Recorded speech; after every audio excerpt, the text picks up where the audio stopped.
vem comigo. Queridos irmãos, a paz do Senhor, estamos iniciando mais um programa Escola Bíblica Dominical da Igreja Evangélica Assembleia de Deus em Altamira, e nós rogamos a Deus que esse programa seja uma bênção na sua vida. Você que é coordenador da Escola Bíblica Dominical, você que é aluno, que é professor, nós pedimos a Deus que você seja abençoado através deste programa. Estamos aqui com a presença do nosso coordenador geral da Escola Bíblica Dominical em Altamira, o pastor Jackson. Pai do Senhor, pastor Jackson. Pai do Senhor, irmão Elias, mais uma vez aqui para gravar esse resumo da nossa Escola Bíblica Dominical, da lição de domingo, a segunda lição desse trimestre que estaremos estudando domingo, que é um tema muito importante que vem falar a respeito da regeneração. E eu tenho certeza que vai ser de grande proveito aí para todos os coordenadores, professores de escola dominical, que queiram se inteirar mais um pouco do assunto. Acredito que a gente pode estar ajudando você hoje aqui nessa gravação, e você possa aí fazer as suas anotações depois, né, sua revista, para que você possa chegar na escola dominical, domingo de manhã, e dar uma boa aula de escola dominical, que esse é o nosso propósito, o nosso objetivo. Isso, com certeza. Então, como dito pelo pastor, o nosso propósito aqui é trazer aqui subsídios, né, complementos para a sua aula. Nós já temos a lição, é claro, mas é importante que a gente busque mais recursos. A Escola Bíblica Dominical tem sido um grande instrumento de ensino das Escrituras, pastor Jackson. Durante toda a história da igreja que a gente vem observando, eu, por exemplo, eu nasci na igreja, né? E sempre fui aluno da Escola Bíblica Dominical.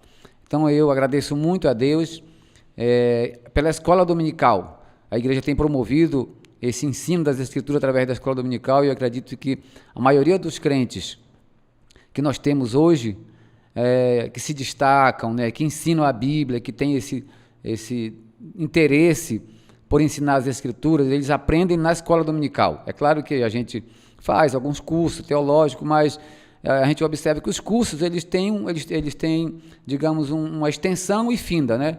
1 ano, 2 anos, 4, até 5 anos. A Escola Dominical não, ela não finda. Eu, por exemplo, sou aluno da Escola Dominical há 30 anos. E eu vou continuar sendo aluno da Escola Dominical, nunca vou me formar, né? A gente nunca vai receber o diploma. Então, a Escola Dominical, nós queremos deixar aqui o convite para você que não é aluno da Escola Dominical, que participe da Escola Dominical. Matricule-se, você vai ver o quanto é importante participar da escola. Você que é professor, busque conhecimento, né, busque aprofundar nas suas aulas para que o seu aluno seja edificado, para que o seu aluno aprenda, né? Eu acredito que isso depende muito do professor, se trazer uma boa aula, um bom conteúdo. Eu acredito que o aluno vai se interessar e a gente vai ter, assim, portanto, uma escola dominical fortalecida, que esse é o nosso grande propósito, né, da igreja aqui em Altamira, principalmente, é que a escola dominical seja realmente a melhor e maior escola no mundo.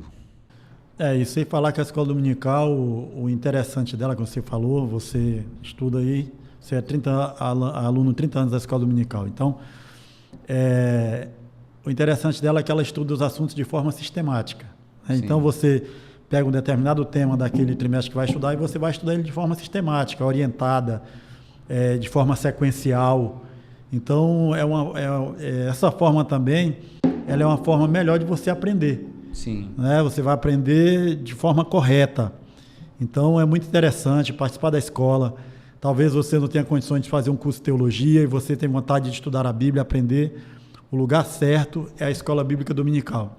Também a Escola Dominical, ela não tem um linguajar acadêmico, né, um linguajar catedrático, mas é um linguajar simples, onde todo mundo que está ali estudando, seja pessoas que tenham formação ou não, eles vão estudar o mesmo assunto. Sim. E vão aprender de forma bem simples. Então, venha para a Escola Dominical, você é nosso convidado. Se você é um irmão da igreja que não é um aluno da Escola Dominical, eu quero convidar você para, a partir de domingo, se tornar um aluno da Escola Dominical, que eu tenho certeza que Deus vai te abençoar muito e você vai crescer na graça e no conhecimento do nosso Senhor Jesus Cristo. Amém. Deus abençoe nossos alunos e também os que não são, que possam ser alunos daqui para frente. Pastor Jacques, nós vamos estar estudando hoje a lição de número 2, como o senhor já falou aqui, né? O novo nascimento. E eu gostaria de perguntar a você que está nos assistindo, o que é o novo nascimento? O novo nascimento e a regeneração é a mesma coisa ou tem diferença? O que vem primeiro, a regeneração ou a justificação? A santificação ou a glorificação? Existe uma ordem nisso ou acontece tudo ao mesmo tempo quando o ser humano se converte a Deus? E a lição aqui vai falar sobre Nicodemos, o encontro de Nicodemos com Jesus. Afinal de contas, Nicodemos se converteu após esse encontro ou não? Essas e outras perguntas serão respondidas, portanto, nesse podcast, e nós pedimos a você que assista para que você possa, portanto, ter resposta para essas perguntas. Então vamos lá, pastor Jacques, nós estudamos na lição passada, a gente fez aqui uma introdução, né, de todo o conteúdo do trimestre na lição passada, que era a lição número 1, né, acerca do verbo, e portanto nós estudamos aqui um pouco sobre o livro de João, ou fizemos a introdução, né, do livro de João, que será estudado durante esses 3 meses. A gente falou aqui do autor, a data, o propósito, né, do livro, que é exatamente mencionar a divindade de Jesus. A gente falou também aqui que o livro de João é um livro diferente, um pouco diferente dos outros 3 evangelhos, né, que são sinóticos. O livro de João é autóptico, né, ou seja, tem uma visão ótica dele mesmo. Ele tem uma visão diferenciada, né, então ele não é parecido com os outros evangelhos. Então, o livro de João tem alguns conteúdos que nós passamos aqui que não tem nos outros evangelhos, como a transformação da água em vinho, né, a cura do cego de nascença, a cura do paralítico do tanque de Betesda, né, e a ressurreição de Lázaro. Inclusive, esse assunto aqui é um assunto que é tratado apenas por João. Só João registrou o encontro de Jesus com Nicodemos. Então, nós vamos aproveitar aqui já essa introdução da outra lição para trazer exatamente esse assunto hoje, que é um dos assuntos registrados apenas por João, o encontro de Jesus com Nicodemos. Esse tema, o autor da lição escolheu esse tema, que é muito propício para tratar desse assunto, dessa doutrina, deixando bem claro aos irmãos que a regeneração é uma doutrina bíblica. É uma doutrina bíblica que está atrelada à doutrina da soteriologia, que é a doutrina da salvação. Então, esse assunto, esse tema, esse texto bíblico, ele é muito propício para tratar desse assunto, porque vai falar desse diálogo que Jesus teve com Nicodemos, um encontro que eles estiveram ali em Jerusalém, e por causa também que Nicodemos não era uma pessoa comum, simples da sociedade, mas era uma pessoa da alta sociedade, né, que tinha uma importância muito grande dentro da comunidade judaica, e esse homem foi ele que foi conversar com Jesus à noite, e Jesus tratou desse assunto com ele, que ele não tinha conhecimento, né? Sim. E a gente vai estudar sobre isso nesta lição de domingo na escola dominical. Muito bem, então na lição passada nós estudamos o capítulo 1 de João, né? Do versículo 1 ao 14. Agora a gente vai dar um salto para o capítulo 3 de João. O assunto que nós estamos estudando agora está registrado no capítulo 3. A gente não vai estudar todos os capítulos de João, porque seria impossível. Nós temos apenas 13 lições e João tem 21 capítulos. Então agora nós damos um salto do capítulo 1 ao capítulo 3, que vai falar exatamente sobre esse texto.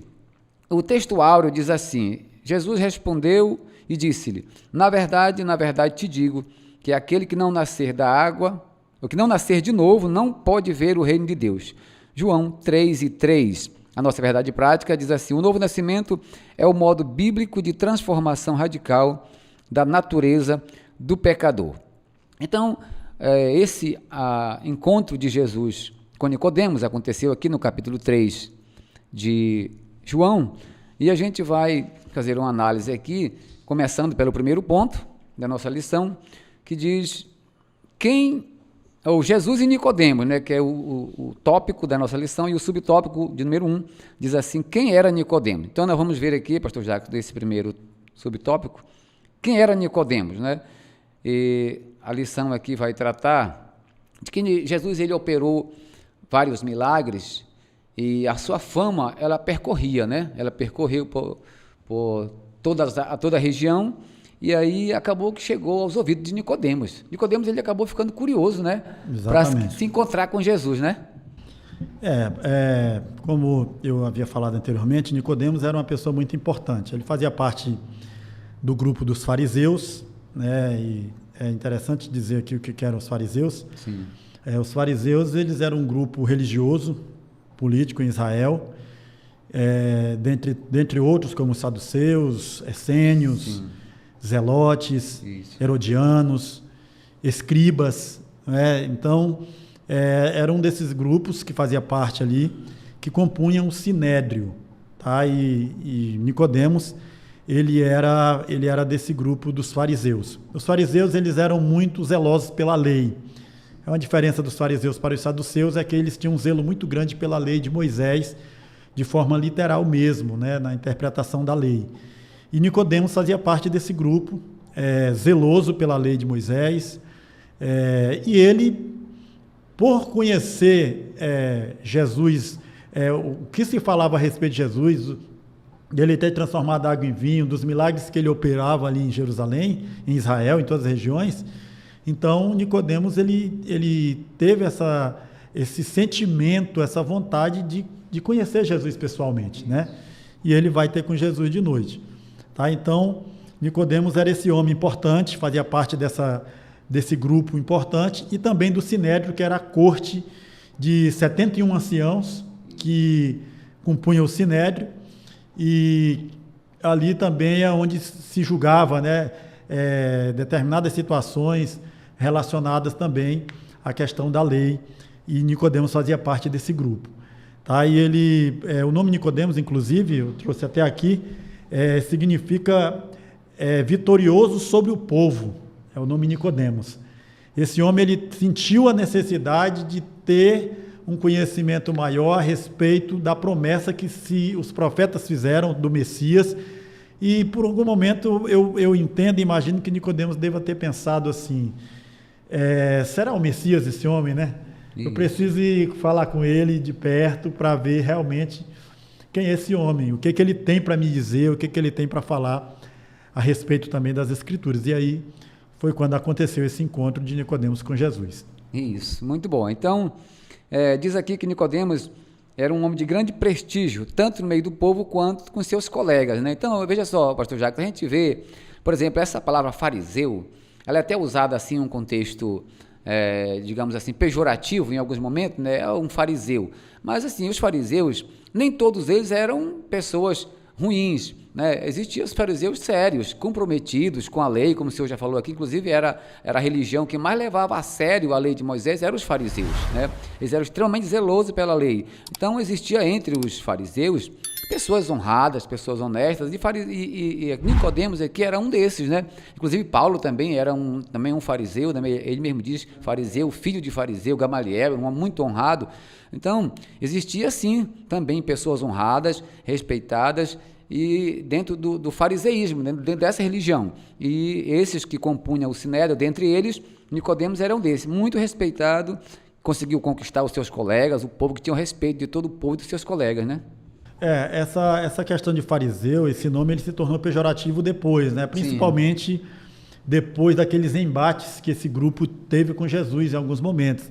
E por ocasião também daquelas passagens, aqueles textos ali em Mateus 23, quando Jesus ali chama eles de hipócritas, né, e tudo sim, mais. Então, a partir daí, esse termo fariseu passou a ser sinônimo de algo pejorativo. Mas os fariseus, o significado da palavra fariseu é separado, os separados.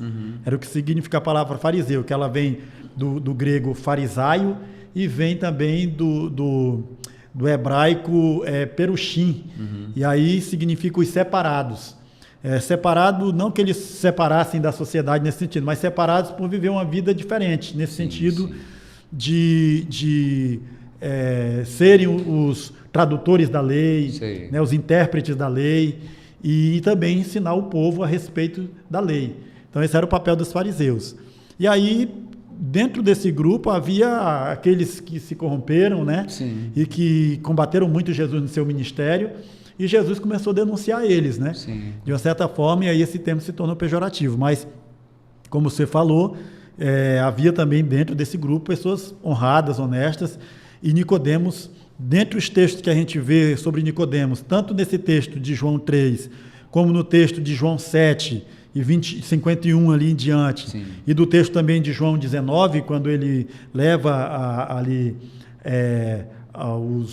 os perfumes, né, os bálsamos ali para poder untarem o corpo de Jesus, você percebe que era um homem honrado, honesto.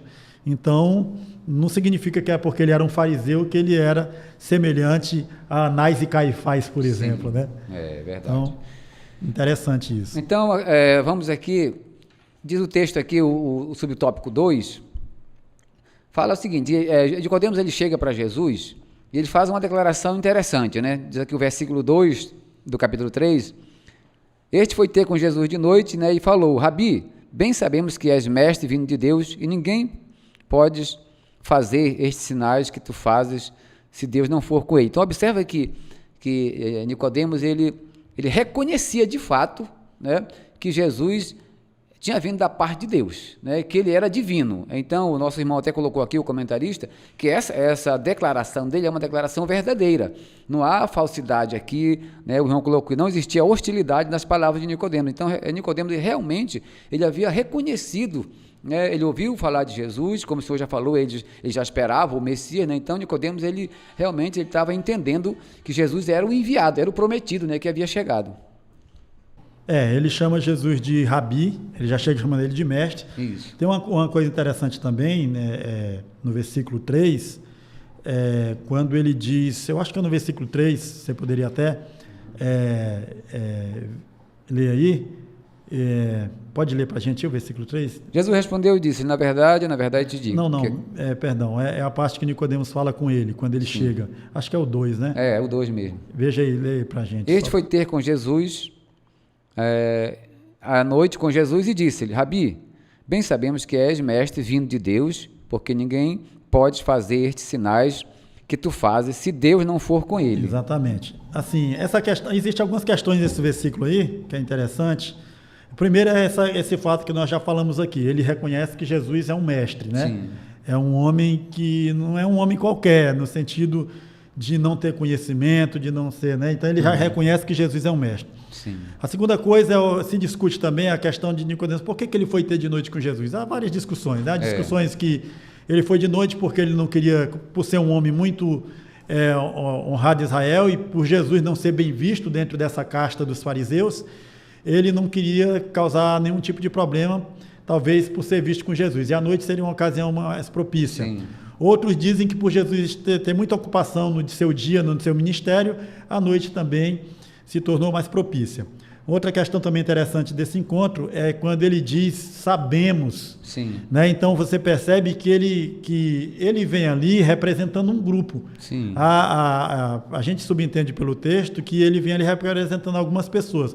Não acredito que fosse representante dos fariseus, mas acredito que talvez de alguns judeus piedosos de Israel, que tinham interesse em saber quem era realmente esse homem, né, que faz tantos milagres, que a fama dele corre por toda parte, né? Então Nicodemos, de uma certa forma, ele foi ali para representar esse grupo quando ele diz, né, sabemos que és mestre, então, vindo de Deus.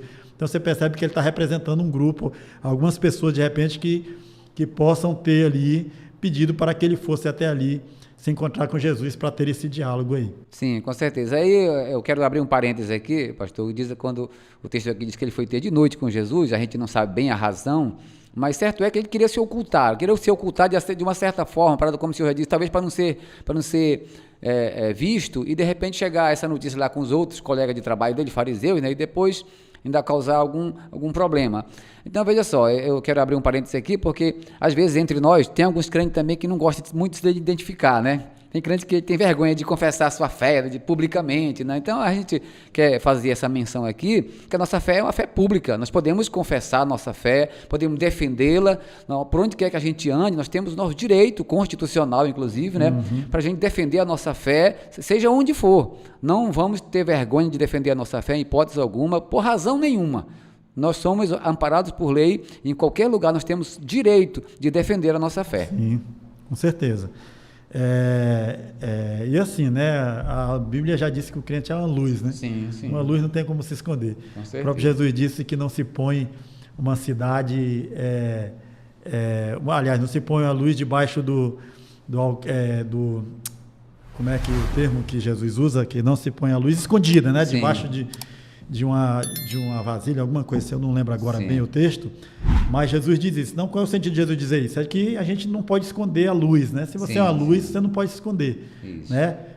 Defenda a sua fé, se apresente como você é, quem você é, e certamente Deus ele se agrada disso. Sim, com certeza. Nicodemos não fez isso, ele foi ali meio que Pois é, escondido, escondido, né? né? Não queria, Não queria causar, aparecer. não queria aparecer, causar repercussão, né? Sim, Causasse sim. uma notícia e causasse repercussão entre os fariseus, os colegas dele e tal, e de repente ele podia ser malhado lá, né? Então vamos lá, o subtópico 3 fala que o diálogo, né? Entre o Nicodemos e Jesus, né? Aí Jesus, quando ele faz a pergunta, né, para Jesus, a indagação, inclusive ele chega elogiando Jesus, né? E aí a lição mesmo fala aqui que Jesus ele não deu muita trégua para esse elogio de Nicodemos. Ele disse: não, Nicodemos, o que interessa para ti aqui é nascer de novo, né? Jesus vem com um assunto, como o senhor já falou aqui no início, que parece que Nicodemos não dominava. Nicodemos não conhecia esse assunto, apesar de ser um mestre, né?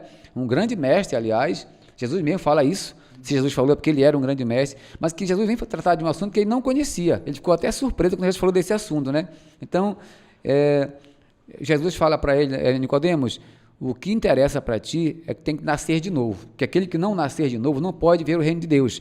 Quem não nascer da água e do Espírito, né, não pode entrar no reino dos céus. E Nicodemos ficou, portanto, perplexo com aquilo, e ele faz uma pergunta interessante para Jesus, né? Mas Jesus, como que pode isso? Será que eu tenho que voltar ao ventre materno para nascer outra vez?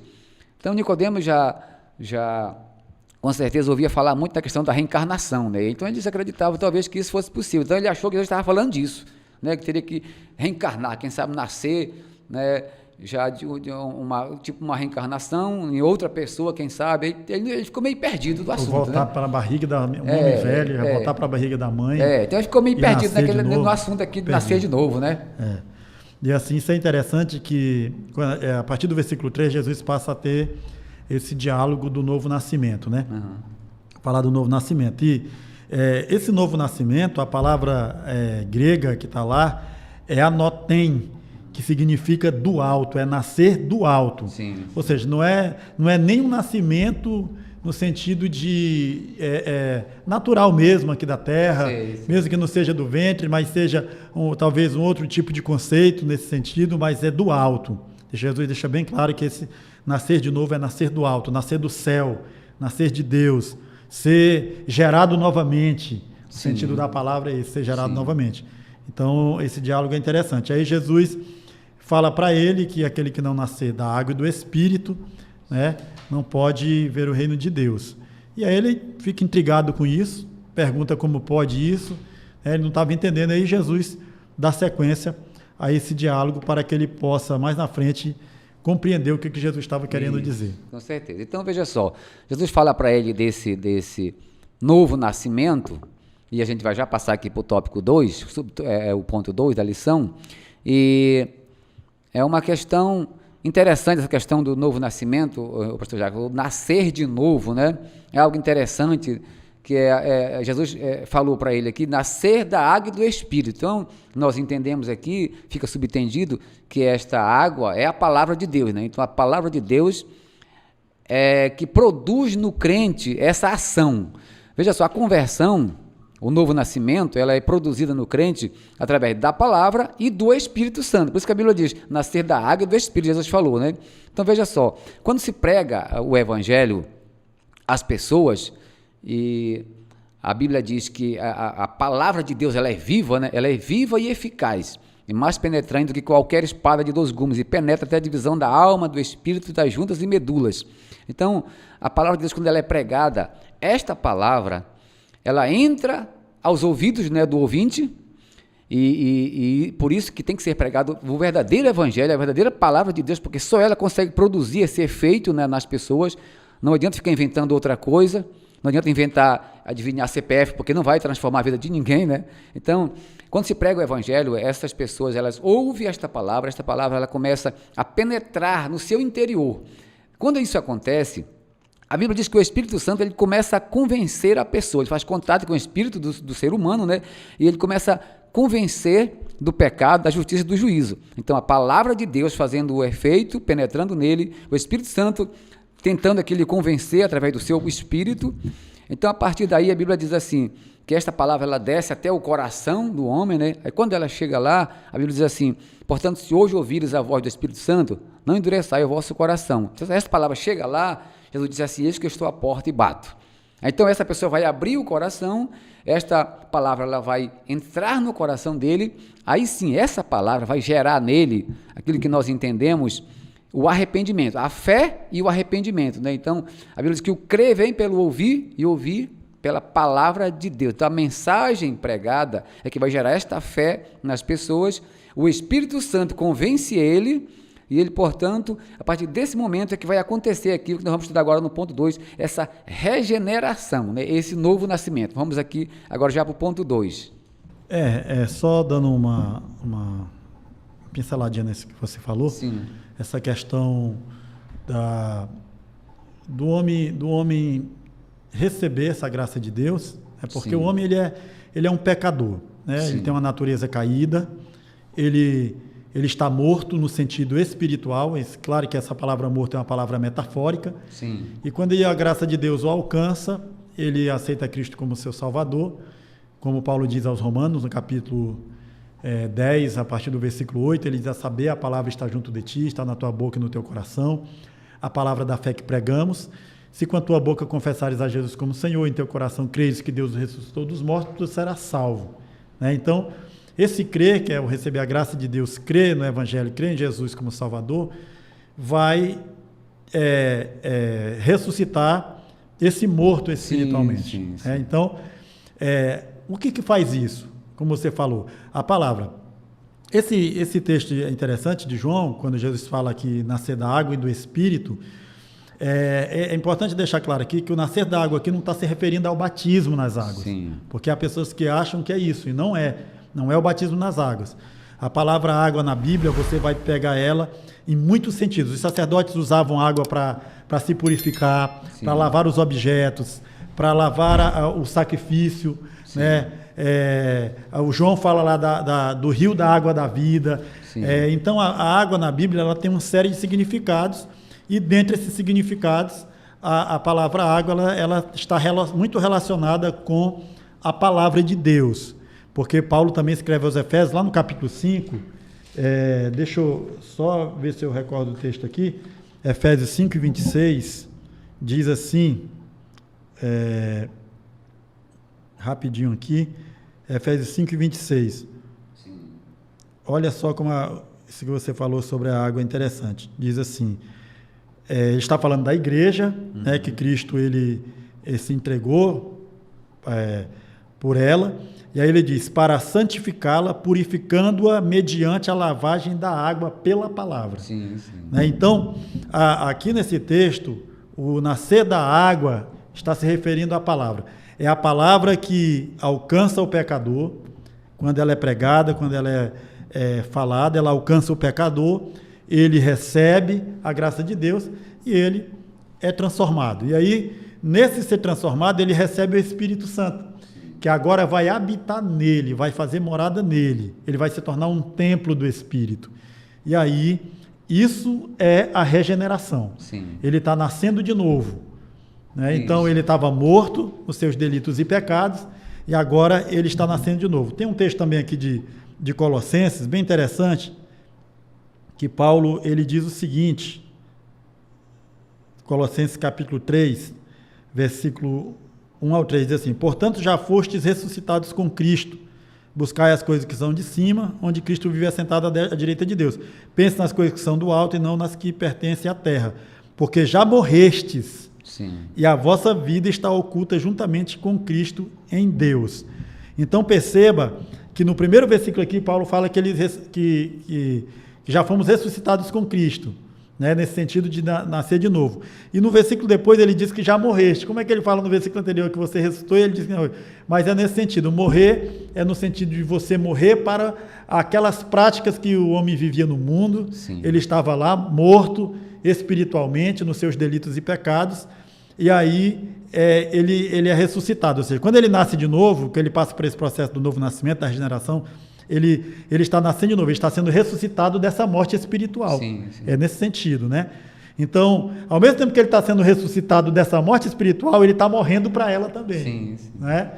E aí, isso é o processo de regeneração. É o nascer de novo, o nascer do alto, e foi isso que Jesus falou para Nicodemos relacionado à salvação. E só para concluir esse ponto aqui também e passar para a sua palavra, é interessante também dizer que Nicodemos, ele começa o diálogo com Jesus: sabemos que tu és mestre vindo de Deus, porque ninguém pode fazer os sinais que tu fazes se Deus não for com ele. E Jesus, em nenhum momento, ele acrescenta esse diálogo de Nicodemos. Não é? Em nenhum momento ele dá continuidade àquilo que Nicodemos estava indagando ele. Ele já vai direto ao ponto. Ele diz assim: quem não nascer de novo não pode ver o reino de Deus. Ele já foi direto ao ponto, né? Da questão do novo nascimento. E aí Nicodemos, como a gente já falou, ele não entende, aí segue-se esse diálogo até Jesus chegar nesse ponto aqui da questão da lavagem da água pela palavra, como nós já lemos o texto de Efésios aqui. Inclusive aqui em João também 3:15 e 3, né? Vós já estás limpo pela palavra que vos tenho falado. Então esta palavra é que lava, ela que é a água purificadora. Por isso, nascer da água e do Espírito. Essa água aí é a palavra de Deus, né? Que produz no homem, portanto, essa transformação. E aí, exatamente como o senhor já falou, aquele homem que estava morto, quando ele recebe esta palavra, que a palavra é viva, né? Ela produz nele esta vida, e a partir desse momento acontece esse novo nascimento, esta regeneração, que vamos estudar agora aqui no subtópico, no ponto 2. Ponto 2, no subtópico 1, diz assim: o novo nascimento. Exatamente isso, esta regeneração é importante. Eu quero aqui até fazer aqui uma comparação. O que é a regeneração? Regeneração, a gente vê que, por exemplo, na medicina, a gente vê, até mesmo na natureza, né? Eu observo, por exemplo, lá em casa tem aquelas osgazinhas, aqueles calanguinhos, né? Que aí ele cai o rabo. Quando acontece, alguém mexe com ele cai o rabo. Aquilo com o tempo, aquilo vai nascer de novo, aquele rabo dele, ele vai se recuperar. Isso é regeneração, nascer de novo. Quando alguém, por exemplo, de repente sofre um acidente, né? Ou de repente adquire um ferimento, aquilo infecciona, aí ele vai degeneralizar, ele vai se desgastando, vai abrindo uma ferida, né? Então, quando é tratado, aí aquilo vai começar a regeneralizar, né? Vai se regenerar, ou seja, vai nascer de novo, criar carne naquele lugar, até recuperar e fechar aquela ferida. Isso é regeneração, realmente, o que o professor coloca aqui, é nascer de novo, é isso, é trazer de volta aquilo que existia antes. Então, aquilo que o homem perdeu no Éden, né? Isso vai ser trazido de volta, vai ser regenerado, esta vida vai surgir nele novamente. Então, aquele homem que estava morto, né? Que quando o homem está morto, ele apenas só tem o homem natural, o homem espiritual está morto dentro dele, como já foi dito aqui.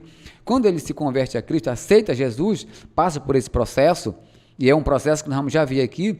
Então, esse homem espiritual, ele ressuscita dentro dele, como você já falou aqui, né? Então, a partir daí, o homem passa a ter agora duas naturezas, material e espiritual. Aí Paulo, escrevendo aos Gálatas, capítulo 5, diz que a partir daí começa aquela guerra, né? Aquela briga interior, porque aquele velho homem aquele homem espiritual que estava morto, agora ele reviveu. Aí entra agora em conflito com o homem material. A Bíblia diz lá que um não quer que o outro faça aquilo que quer, né? Então, por isso que causa essa briga agora, essa guerra, porque o homem espiritual ressuscitou, nasceu de novo, e agora existe as duas naturezas no homem, né? Exatamente. Essa questão das duas naturezas aí, quando ele passa por essa transformação que ele adquire a natureza de Cristo. Sim. É uma natureza nova. Sim. Enquanto que aquela natureza que é adâmica, caída, aquela natureza herdada de Adão, da queda, ele permanece. Sim. Não sai, porque há pessoas que acham que quando o homem aceita Jesus, aquela natureza adâmica ela morre. Não, a natureza adâmica ela só será aniquilada do homem quando Jesus arrebatar a igreja, quando o homem for para o céu, for arrebatado. Então ele será transformado, conforme Paulo escreve ali na primeira carta aos Coríntios, capítulo 15, a partir do versículo 51. Aí sim, essa natureza ela vai ser aniquilada. Só que enquanto estivermos aqui, essa natureza ela permanecerá em nós. Então, há essa luta dessa natureza de Cristo com a natureza adâmica. Sim. Né? Essa natureza caída, que ela permanece, e a natureza, essa nova natureza que você recebe de Cristo, e aí culmina naquilo lá que Paulo diz lá em Gálatas, no capítulo 5. Essa natureza caída foi herdada de Adão e todo ser humano tem ela. Então o homem precisa, por ele receber essa natureza de Adão por causa do pecado original, que é o pecado do Éden, ele precisa passar por um processo de novo nascimento, como nós já falamos, essa regeneração, né? Jesus vai justificar ele vai passar a ser justo, ele vai tornar ele justo, e ele recebe essa regeneração pela palavra, como já falamos aqui, pela fé, ao crer na palavra de Deus, no Evangelho, ele vai receber essa regeneração e o Espírito Santo vai produzir isso nele, vai fazer morada nele. Então, agora, a partir desse momento que ele é um novo homem, ele passa a ser morada do Espírito Santo, ele vai ter em si o Espírito Santo. É o Espírito Santo quem o conduzirá, quem o guiará, quem dará a ele consolo, quem vai dar a esse novo homem o entendimento dele compreender as Escrituras, o plano de Deus para a humanidade, a pregação do Evangelho. Então, tudo isso é o Espírito Santo que vai operar na vida dele, no seu dia a dia, operar a santificação. Sim. Porque uma coisa interessante também falar sobre isso, a questão da santificação. A santificação, ela não é um estado, né? Um estado é a santidade, mas a santificação não é um estado, ela é uma coisa progressiva. E quem produz isso no crente? É o Espírito Santo. Né? À medida que o crente ele lê a palavra de Deus, à medida que ele ora, à medida que ele se consagra a Deus, ele vai sendo produzido nele esse processo de santificação que é produzido pelo Espírito Santo. Então, tudo isso faz parte desse nascer de novo, sim, desse momento que o pecador é regenerado pela palavra de Deus. Sim, com certeza. Então, veja só, existe esse processo da salvação, né? Que é a regeneração, né? A justificação, a santificação e a glorificação, né? Então, a santificação, como o senhor já falou, quer dizer, a justificação ela é imediata, né? Quando o homem se converte a Cristo, a justificação é um ato divino, uma declaração divina imediata. Cristo declara o homem justo. Então isso é justificação. Porque assim, só para complementar o que você está falando, o homem era um pecador, sim, né? Destituído da glória de Deus, separado de Deus. Ele tinha uma inimizade com Deus por causa do pecado de Adão. Esse homem era inimigo de Deus. E aí, quando esse homem aceita o sacrifício de Cristo na cruz, pela fé, através da palavra, aí Deus torna ele justo. Ou seja, sim, aquela culpa que ele tinha com Deus, ela é sanada. Sim. Deus perdoa aquela culpa e torna esse homem justo. Ou seja, ele não tem mais culpa diante de Deus. Agora ele é um homem justo. Ele se tornou justificado por Deus, porque agora Deus apagou aquela culpa que ele tinha, já não tem mais culpa com Deus, nesse sentido, né? Sim, ótimo. Então, essa aí é a justificação, né? Então, aí vem a santificação. Nós até estudamos agora já, esses dias na tarde, a santificação posicional e a progressiva, né? Então, veja só, quando o homem aceita Cristo, a partir desse momento, Deus torna ele santo. Isso aqui é importante a gente deixar bem claro aqui, porque na santificação posicional é isso, Deus torna o homem santo. Então, veja só, quando você aceita Cristo como Salvador, independentemente de você ter um dia de crente e o outro irmão, digamos, tem 30 anos de crente, vocês são santos igualmente. Não tem um mais santo do que o outro.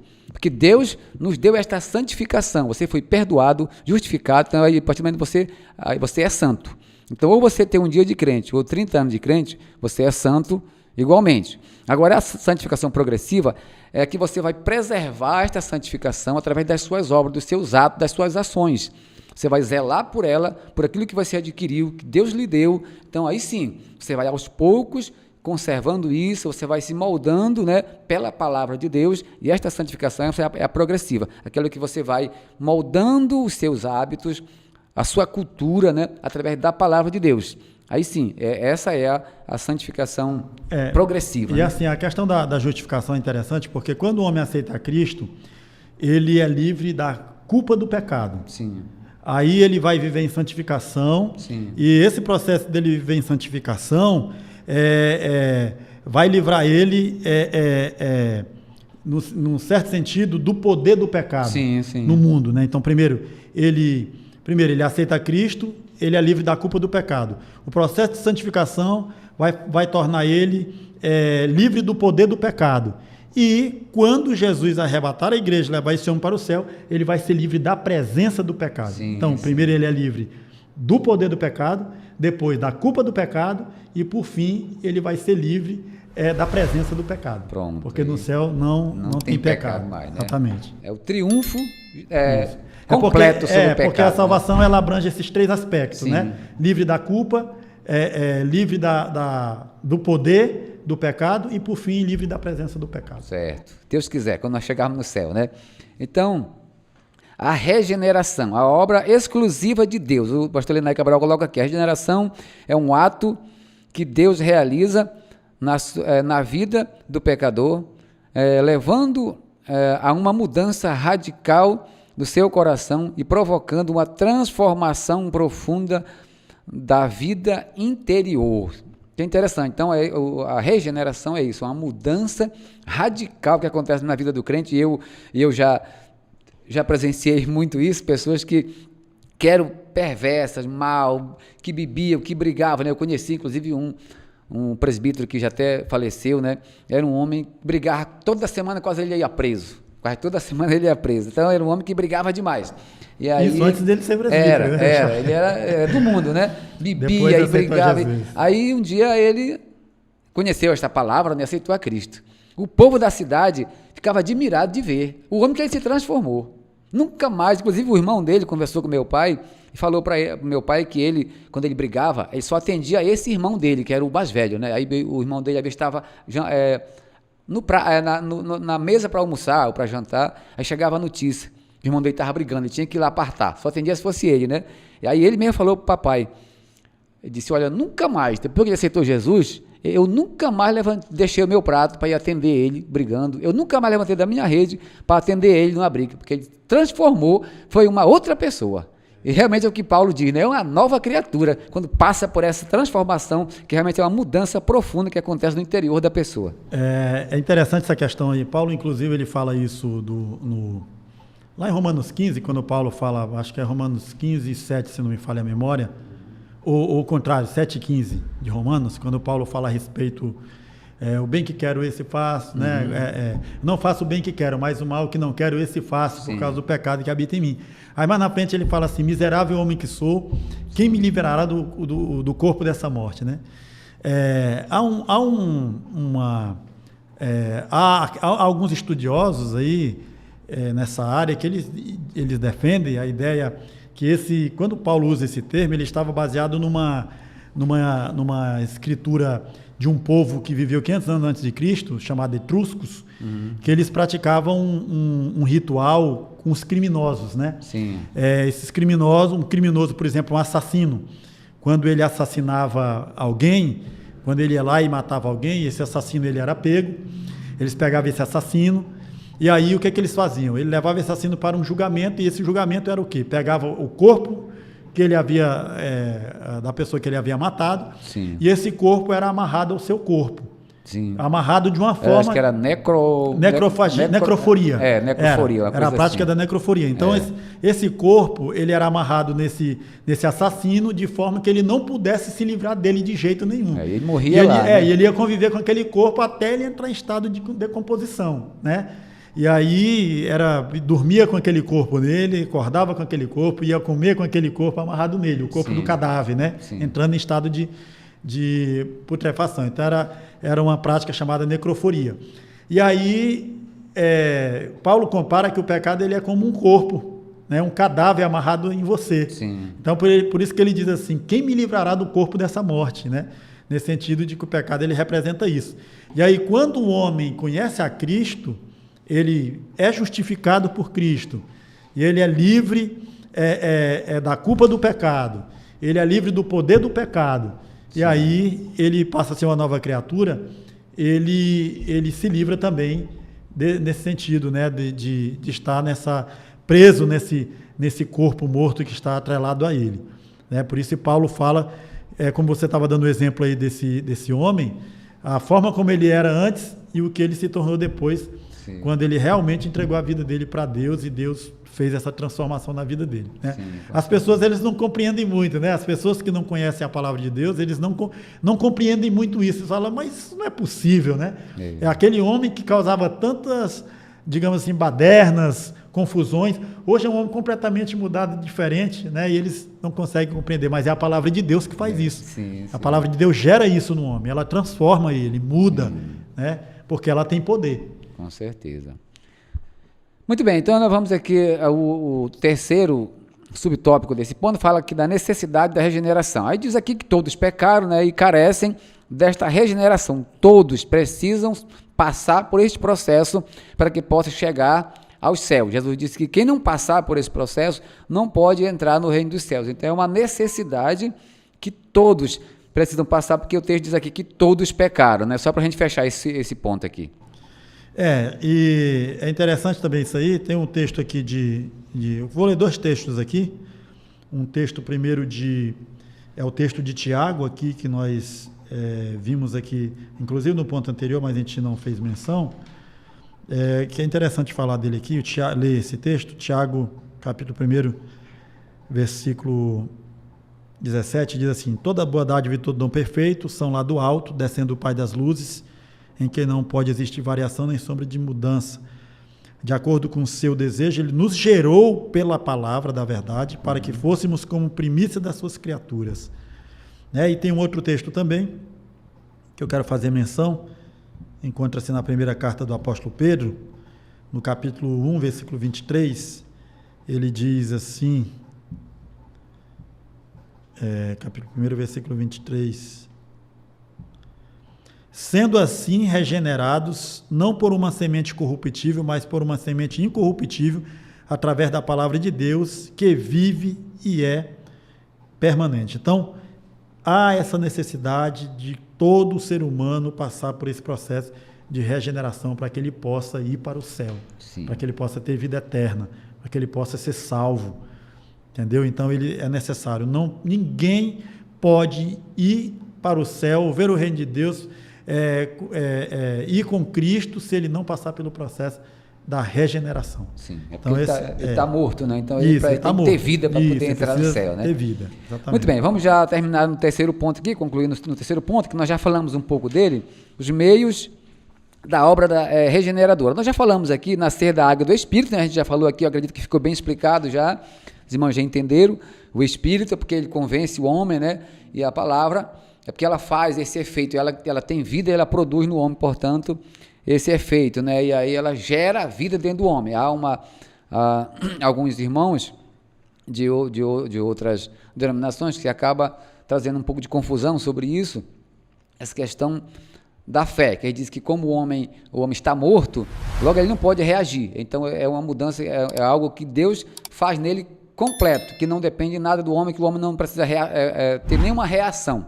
Não, nós entendemos que não, que o homem ele precisa tomar uma atitude, né? Uma decisão. Deus ele faz essa convocação, a palavra fala com ele, o Espírito Santo está aqui lhe convencendo, mas ele tem que tomar uma atitude, tomar uma decisão e fazer esta força de vontade, e isso, a palavra de Deus produz dentro dele essa vida, que ele está morto, está.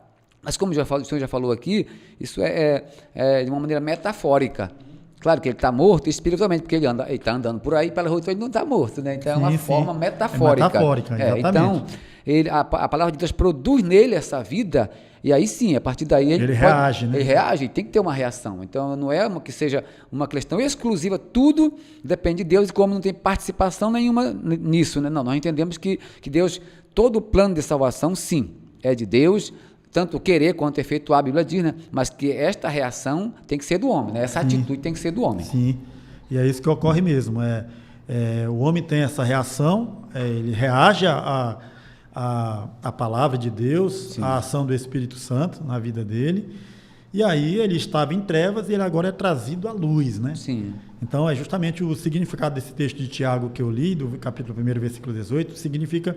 Quando ele fala gerou pela palavra, no sentido de trazer à luz aquela pessoa que estava nas trevas. Sim. Estava morto no sentido não literal, ele estava morto no sentido metafórico. Essa palavra morte, como eu disse anteriormente, ela faz parte daquele conceito que nós costumamos falar, biblicamente há 3 tipos de morte. Sim. Há a morte espiritual, a morte física e a morte eterna, que no Apocalipse é chamada de segunda morte, Sim. a morte eterna. Então, dentro do conceito bíblico-teológico, existe 3 tipos de morte. Sim. Então, primeiramente, o homem está morto espiritualmente. A morte física ela é uma consequência da morte espiritual. E a consequência da morte física é a morte eterna, que é chamada de segunda morte também. Então, esses 3 conceitos de morte na Bíblia. E esse primeiro, como nós já falamos, é a morte espiritual. Logo, se ele está morto só espiritual e não fisicamente, fisicamente ele está vivo, mas espiritualmente ele está morto. Então, ele tem capacidade de reagir. Sim. Entendeu? Então, quando a palavra chega a esse homem, levada pelo Espírito, que leva a palavra até ele, e ele reage a ela, aí ele chega a esse ponto de ser gerado pela palavra e nascer de novo. Sim, sim. Porque a morte espiritual é afastamento de Deus, né? Sim, você está afastado de Deus. Ele está só distante de Deus. Exatamente. É isso que é a morte espiritual. Não é que ele esteja Exatamente. morto, literalmente. Não, ele está vivo, mas ele está afastado de Deus. Isso é chamado de morte espiritual. Então, já para nós encerrar o último subtópico 3, a vontade soberana de Deus.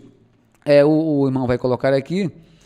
A palavra de Deus ensina que a intenção divina é que todos os seres humanos alcancem a salvação e cheguem ao pleno conhecimento da verdade. O plano da salvação, de Deus, revelou a vontade perfeita, desejando que ninguém seja condenado eternamente, como é mencionado nas epístolas de Pedro, né, e também lá em Timóteo, né, 2 e 4, e assim por diante. Então, aqui a vontade de Deus é o quê? É que todos esses seres humanos aqui que são afastados de Deus, que a Bíblia diz que todos pecaram, né, e ficaram destituídos da glória de Deus, a vontade de Deus é que todas essas pessoas cheguem ao pleno conhecimento da verdade, como a Bíblia diz. É claro que, como nós já falamos aqui, infelizmente, existem aqueles que não querem, e Deus não vai forçar ninguém.